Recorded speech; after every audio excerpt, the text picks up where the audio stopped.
अगर आपने कभी भी ऐसा सोचा है कि आप स्मार्ट नहीं हैं, इनफ नहीं हैं, लवेबल नहीं हैं या मैं तो ये सब बिल्कुल डिजर्व ही नहीं करता, तो ये वीडियो आपके लिए। अगर तुम्हारे अंदर की आवाज हर बार कोई भी काम करने से पहले तुम्हें ये बताती है कि तुम क्यों वो काम नहीं कर सकते, क्यों तुम कोई भी हैप्पीनेस अपनी लाइफ में डिजर्व ही नहीं करते हो, या क्यों तुम किसी भी चीज के लिए इनफ ही नहीं हो, तो ये हमारे दिमाग के बनाए हुए कुछ नेगेटिव सेल्फ बिलीव्स होते हैं। आज हम बात करेंगे हमारे इन्हीं नेगेटिव सेल्फ बिलीव्स के बारे में।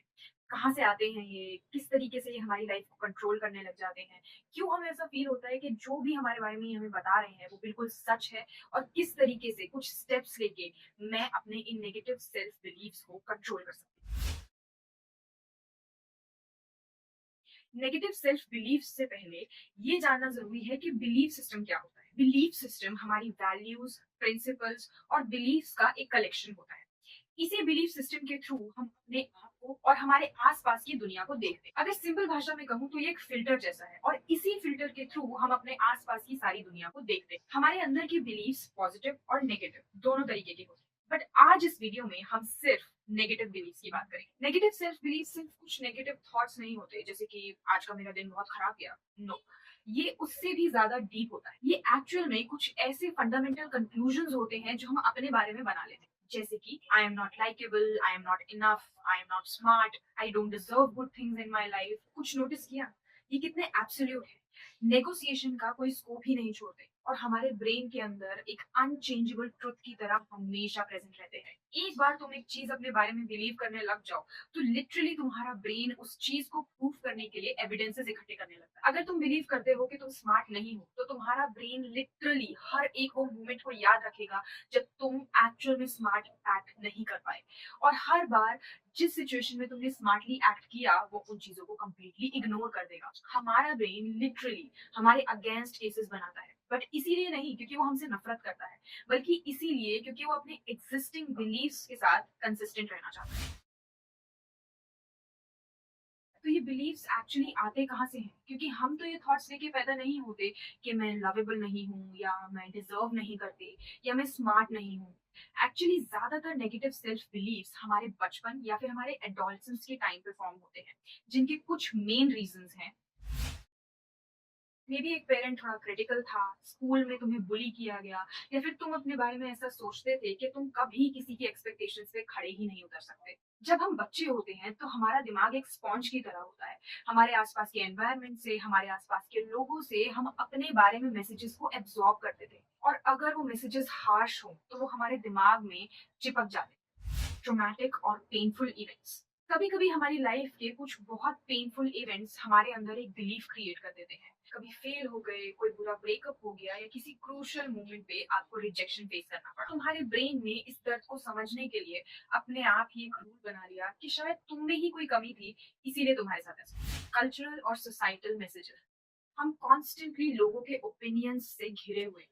सक्सेस कैसी दिखनी चाहिए, हमें कैसा दिखना चाहिए, दिन में कितनी प्रोडक्टिविटी होगी कि आप सक्सेसफुल कहलाओगे, और जब हम इन सब इम्पॉसिबल स्टैंडर्ड्स पे खड़े नहीं हो पाते तो हम अपने आप को इंटरनली एक फेलियर की तरह देखने लगते हैं। कंपैरिजन, हम हमेशा लोगों की पिक्चर परफेक्ट लाइफ से अपनी लाइफ को कंपेयर करते हैं, और हमें ये फील होता है कि सब लोग कितना कुछ अचीव कर चुके हैं, और मैं। ये बिलीव्स तब फॉर्म हुए जब तुम खुद को प्रोटेक्ट करने की और इस दुनिया को समझने की कोशिश कर रहे थे। तब ये सर्वाइवल मैकेनिज्म था, लेकिन अब ये सिर्फ एक आउटडेटेड सॉफ्टवेयर की तरह तुम्हारे दिमाग के बैकग्राउंड में प्ले हो रहा है। हम अक्सर ये रियलाइज नहीं कर पाते कि ये बिलीफ सिर्फ हमें हमारे बारे में खराब नहीं फील करा रहे, बल्कि ये हमारी लाइफ को भी कंट्रोल कर रहे हैं। Creates self fulfilling prophecies.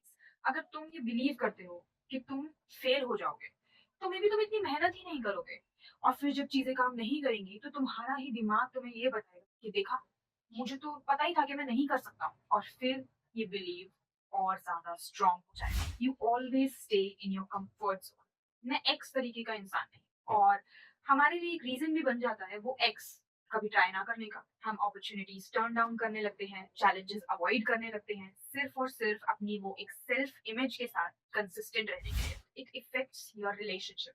अगर तुम्हें लगता है कि तुम लवेबल नहीं हो तो तुम लोगों को पुश अवे करोगे, उन्हें टेस्ट करने की कोशिश करोगे, या फिर किसी ऐसे रिलेशनशिप में सेटल हो जाओगे जो तुम्हारे बिलीव्स को कंफर्म करता हो, या फिर पीपल प्लीजिंग करके ओवर कॉम्पेंसेट करोगे, तब तक जब तक तुम एग्जॉस्ट ना हो। It drains your energy. Constantly अपने इंटरनल नैरेटिव से लड़ना बहुत टायरिंग है। ये बिल्कुल वैसा ही है जैसे आप एक पत्थर से भरा बैग लेकर चल रहे हो। हम अपने इंटरनल क्रिटिसिज्म में इतनी एनर्जी लगा देते हैं कि बाकी की जिंदगी के लिए एनर्जी ही नहीं बचती। और सबसे इंसीडियस पार्ट, क्योंकि ये ऑटोमेटिकली ऑपरेट होती रहती है, तो हम ज्यादातर टाइम इसे नोटिस भी नहीं करते। ये बस हमारे इनर वर्ल्ड की एक बैकग्राउंड नॉइज, और ये इतनी ही ऑटोमेटिक हो जाती है जितना हमारा सांस लेना। Your brain loves pattern. अगर हम एक ही थॉट को बार बार सोचेंगे तो एक न्यूरल पाथवे एस्टैब्लिश हो जाता है। लेट्स से अगर मैं एक ही थॉट यानी कि आई एम नॉट इनफ इसको बार बार अपने अंदर रिपीट करती हूँ, तो ये एक सुपर हाईवे जैसा है। और उसके कंपैरिजन में मेरे नए थॉट्स यानी कि I am enough, I am learning, I am growing, ये सब कुछ उसके कंपैरिजन में सिर्फ छोटे डर्ट रोड्स के जैसे हैं। इमोशनल रीजन, हमें ऐसा महसूस होता है कि हमें जो भी फील हो रहा है वो सच है। अगर मुझे फील हो रहा है कि मैं एक फेलियर हूँ, मतलब वो सच है। पर ऐसा नहीं है, हमारी फीलिंग्स सच नहीं होती है। ये बस हमारे करंट स्टेट के बारे में इंफॉर्मेशन होती है, हमारे बारे में ऑब्जेक्टिव ट्रूथ नहीं। सेलेक्टिव मेमोरी, हमने पीछे बात की थी हमारे कंफर्मेशन बायस के बारे में, कि कैसे हमारा ब्रेन हमारे ही अगेंस्ट ऐसे एविडेंसेस कलेक्ट कर रहा है जिससे हमारे ये नेगेटिव बिलीव्स और ज्यादा स्ट्रांग हो सके।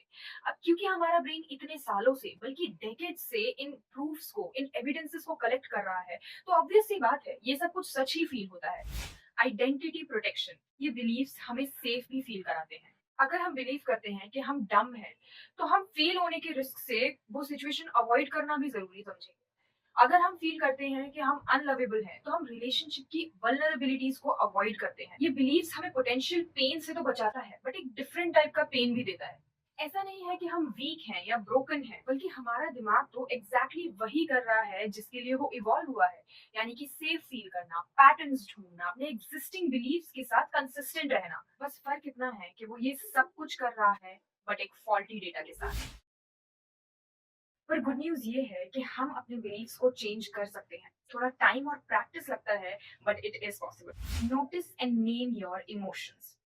अगर आप अपने इमोशंस को नेम कर पा रहे हैं, उन्हें राइट डाउन कर पा रहे हैं, तो आप लिटरली उस इमोशन में बैठे रहने के स्टेट से अपने आप को एंटर कर रहे हैं उस इमोशन को ऑब्जर्व करने की स्टेट में। एंड साइकोलॉजी सेज कि इससे आपका nervous system literally calm down होता है, क्योंकि सिर्फ एक्सटर्नलाइज करने से आपके उस इमोशन की पावर कुछ हद तक कम हो जाती है। Question your beliefs. जब भी आपके इमोशंस, आपके बिलीव्स आपको ये बताने की कोशिश करें कि you are not enough, you are not lovable, you don't deserve good things in your life, तो आप उन चीजों को क्वेश्चन करना शुरू करें। आप अपने बिलीव्स से सवाल पूछना शुरू करें। कौन से ऐसे एविडेंसेस हैं जो इस बिलीफ को कॉन्ट्रडिक्ट कर रहे हैं? क्या मैं इस तरीके की बात अपने किसी क्लोज फ्रेंड को बोलूंगा या बोलूंगी? Is that belief really helpful for me, और is it just holding me back? और जब हम इस तरीके के सवाल अपने बिलीफ से पूछना चालू करते हैं, then they pretty quickly fall apart. Find an origin. तुम्हारे बिलीव्स कहाँ से आए, ये जानने में हेल्प करता है कि ये बिलीव्स तुम्हारे बारे में नहीं, बल्कि जो तुम्हारे साथ हुआ उसके बारे में है। अगर तुम ऐसा सोचते हो कि आई एम नॉट इनफ, तो मे बी तुम्हारे पेरेंट्स के स्टैंडर्ड्स थोड़े हाई रहे हैं, या फिर तुम्हें बुली किया गया है और तुमने उन क्रूअल वर्ड्स को इंटरनलाइज कर लिया, और ये पूरी पिक्चर को शिफ्ट कर देता है। Create alternative beliefs. हमें directly I am not enough से I am an amazing person पे जंप नहीं करना है, क्योंकि हमारे ब्रेन को वो बिलीवेबल ही नहीं लगता है। कुछ न्यूट्रल या रियलिस्टिक चीजों से स्टार्ट करते हैं। अपने आप को मैं एक फेलियर हूं की जगह I am still learning, I am growing, I struggle in some parts of my life but I am still trying to grow, ये बताना शुरू करो। Collect new evidences. एक्टिवली अपने नेगेटिव सेल्फ बिलीव्स के अगेंस्ट कुछ एविडेंसेस इकट्ठे करो। अगर कोई आपको कॉम्प्लीमेंट कर रहा है, आपको छोटी सक्सेस मिल रही है, या आपको थोड़ा भी अप्रिशिएट किया जा रहा है, तो इन चीजों की लिस्ट रखो। और जब ये नेगेटिव सेल्फ बिलीव्स, ये नेगेटिव सेल्फ टॉक आपके दिमाग में बढ़ती चली जाए, तो अपने आप को उन एविडेंसेस को याद दिलाओ, और अपने आप को याद दिलाओ that no, you are not a failure. Practice self compassion. अपने आप से इस तरीके से बात करनी शुरू करो जैसे आप अपने किसी लव्ड वन से बात करते हो, जैसे आप अपने बेस्ट फ्रेंड से बात करते हो। And when you mess up, instead of telling yourself कि मैं कितना बड़ा इडियट हूं, tell yourself that you are learning, you are still growing, it's okay that you messed up. Forgive yourself. Take actions despite your belief. अपने negative self beliefs को positive में change होने का वेट मत करते रहिए। आपके नेगेटिव सेल्फ बिलीव्स हो बट तब भी एक्शंस लेते रहिए, क्योंकि एक्शंस आपको एविडेंसेस देंगे, और जब आपके पास अपने एक्शंस के रिजल्ट्स होंगे, पॉजिटिव रिजल्ट्स होंगे, तो आपके बिलीव्स अपने आप चेंज होने लगेंगे। एंड मोस्ट इंपॉर्टेंट, अगर आपके बिलीव्स डीप रूटेड हैं और ट्रॉमा रिलेटेड हैं, तो हेल्प लेने में कोई शेम नहीं है। Go and take therapy, it actually helps. So at the end, हमारे बिलीव्स को चेंज करना कोई ओवरनाइट प्रोसेस नहीं है। बहुत ज्यादा मेहनत लगती है, बहुत ज्यादा टाइम लगता है, but it is not impossible. तुम सालों से और मे बी अपनी पूरी लाइफ में इन नेगेटिव बिलीव्स को अपने साथ कैरी करके चल रहे हो। तो अपने आप पर भरोसा रखो और खुद के साथ थोड़ी पेशेंस रखो। और हर बार जब तुम एक नेगेटिव बिलीफ को क्वेश्चन करते हो, हर बार जब तुम एक डिफरेंट थॉट को चूज करते हो, हर बार जब तुम अपने फियर के बावजूद एक्ट करते हो, तुम उस पुराने न्यूरल पाथवे को वीक कर रहे हो और अपने न्यू बिलीफ्स को बिल्ड कर रहे हो।